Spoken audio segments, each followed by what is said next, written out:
Margaret is the offspring of a sperm donor and is today asking the question, who is my father? Colleen, adopted at birth, has been searching for her natural mother for 7 years now.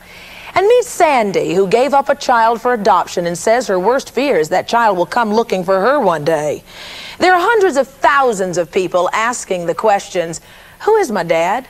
Where's my mother? Who am I, and don't I have the right to know? That's something worth talking about today on Rolanda.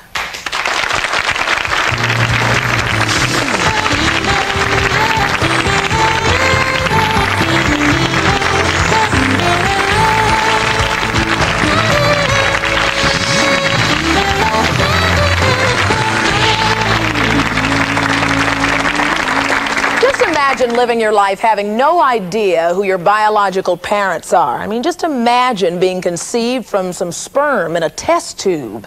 Imagine the feeling of not feeling whole. That's the kind of life some of our guests today say that they want to change. People who are struggling hard, trying to piece themselves together. Margaret, the offspring of a sperm donor, and Colleen, adopted at birth, echo the voices of many who say, don't I have a right to know?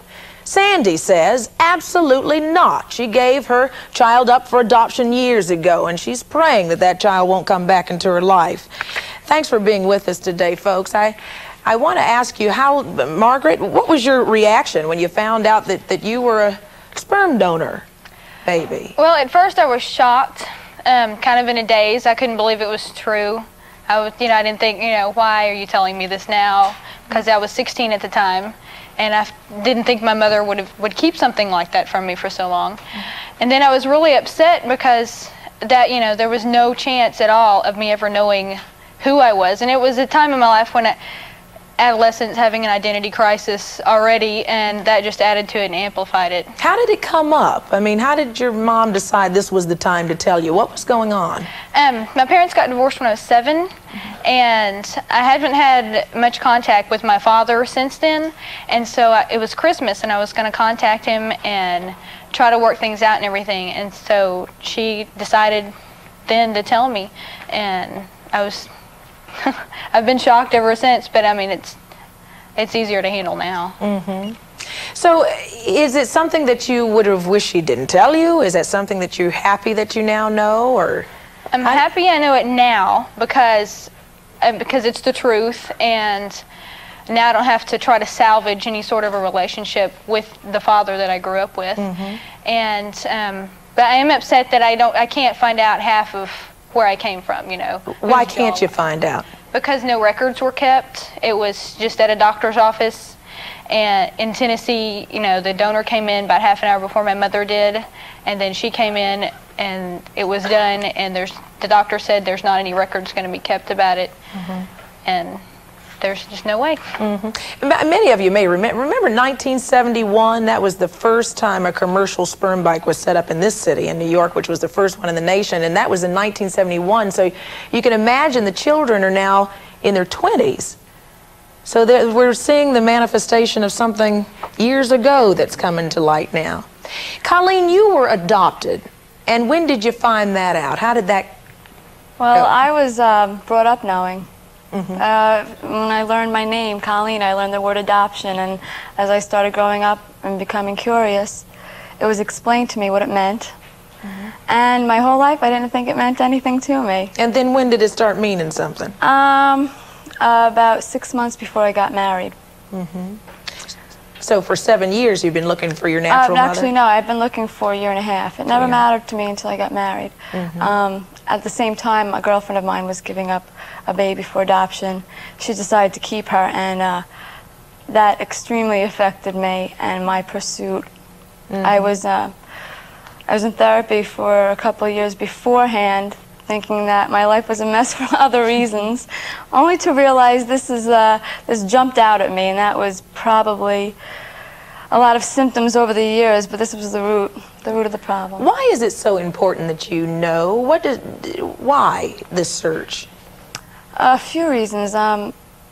First of all, it's just, I can't really explain it in words except to say that I've always felt like not whole. I actually feel like half of my heart is missing and not quite like the rest of the people in the world. That's. I'm sorry, sweetie. Don't cry. What is this? Is it because it's painful for you, or? It's very painful. Yeah. What things have you done to help your search? Are you getting help? I'm getting outside help. My family's been very supportive. They've helped me. And just recently I started searching full-fledged on my own because I'm like, I need results. I need them now. Yeah. Colleen, what would you say? Let's say you found your mother. What would you say to her? What would the first thing be that you would say? Why? And I understand why, and I'm not angry about it. I'm not angry with her at all. It's just, I need to hear it.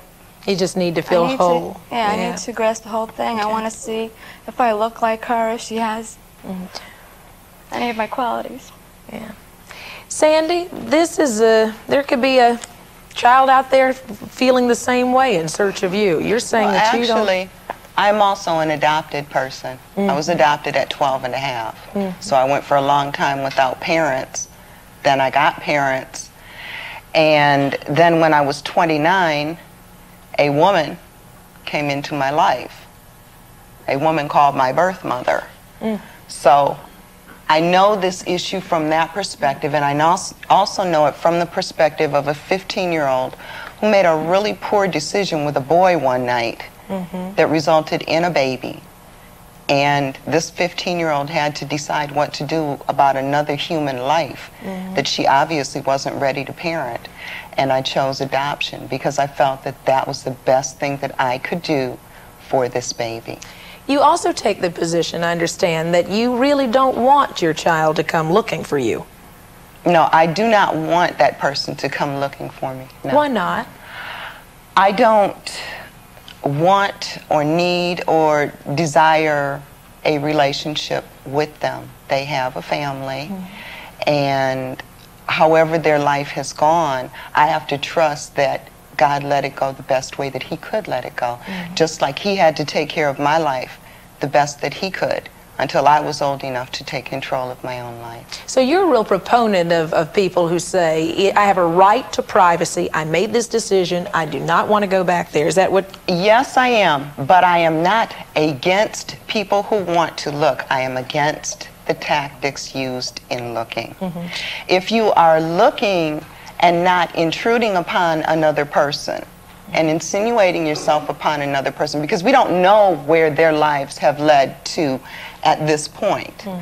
And it's not all the tears and flowers and sweet songs and things that we see on some other shows.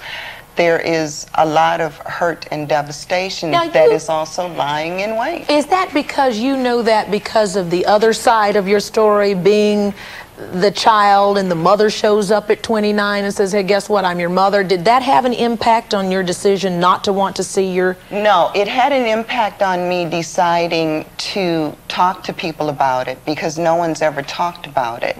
No one... See, it's very hard to say, I want to maintain confidentiality in public. How do you do that? But I realized ours was not this fairy tale, and that indeed there are others whose reunions have not been fairy tales. I mean, let's face it, we are talking about a social experiment. We're not talking about something that we know a lot about. Well, this is true. That's why we decided to have this show. I particularly, and I look at Margaret, like I said, it was not long ago that we started this idea of the sperm banks, if you think about it. And we're going to have to, as a society, help you, you know, we have to encompass that. And the other question is, what do men who give their sperms to families to create a child have to say about all this that we're talking about? Do they want to be called daddy? Also, do they want any involvement? Later in the show, we're going to speak with a couple of sperm donors who actually disagree on whether it's a child's right to know who they are. We'll be right back.